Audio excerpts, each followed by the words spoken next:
Paano nyo na-promote yung coffee? Through content creation. Before, I was really shy, humarap sa camera. Pero nung nakita ko na, nung first video ko na nag-boom, sabi ko, I think, kailangan talaga natin i-upscale yung business natin.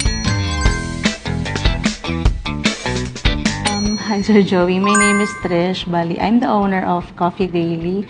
And we started way back 2023. Nag-start po kami home-based cafe lang. And then eventually, nagkaroon po kami ng physical store. Maybe you can tell me how you started this business. Bali, we were just a student po nun. Tapos nag-come up po kami with an idea na why not mag-start kaya tayo ng cafe business.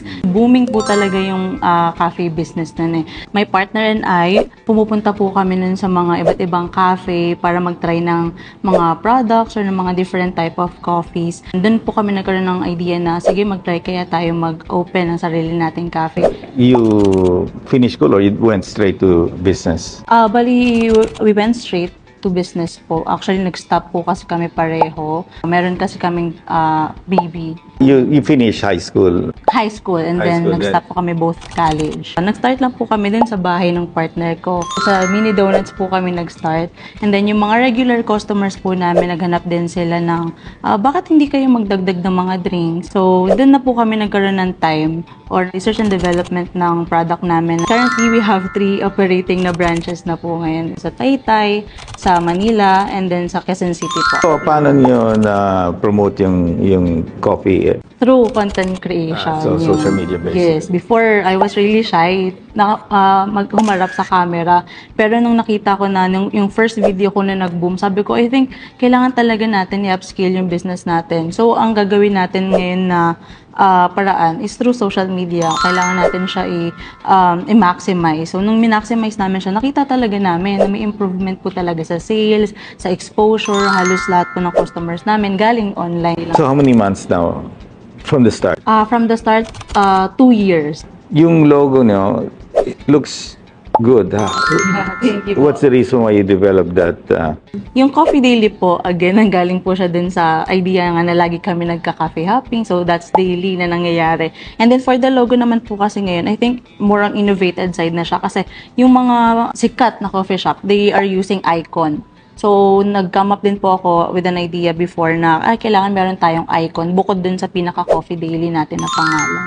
So, yung physical store nyo, how does it look like? Po, yung main branch namin, ang pinaka-setting po namin doon is alfresco type. More on city view, ganun siya. Kaya pinupuntahan po siya ng mga tao. Yung other branches naman po namin, more on work-friendly, student-friendly type of cafe sila.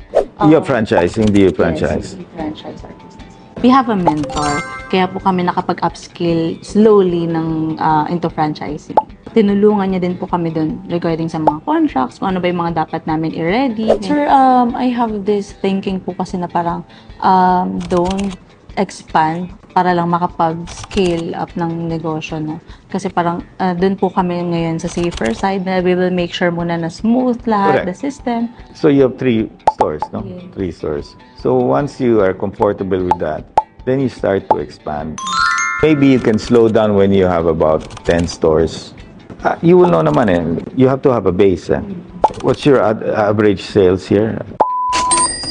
If you're doing that much, go. I mean, that's extremely good.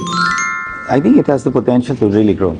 Ano po kaya sa tingin nyo? Kasi medyo ang challenge namin ngayon is expanding. Kumbaga hindi kami makapag-keep up dun sa demand kasi syempre ang dami nga pong inquiries, ang daming clients na lumalapit sa amin na gusto magpa-franchise. I think we lack manpower. Eventually, you will have to hire people. But I would advise, if you want to go into franchising, we will endorse Philippine Franchise Association. Of course, they will charge, but you can ask them to help you. Anyway, your model is there already. They can guide you. I think you will get a lot of people interested. I'm sure you'll do well. So I think you're in the right track.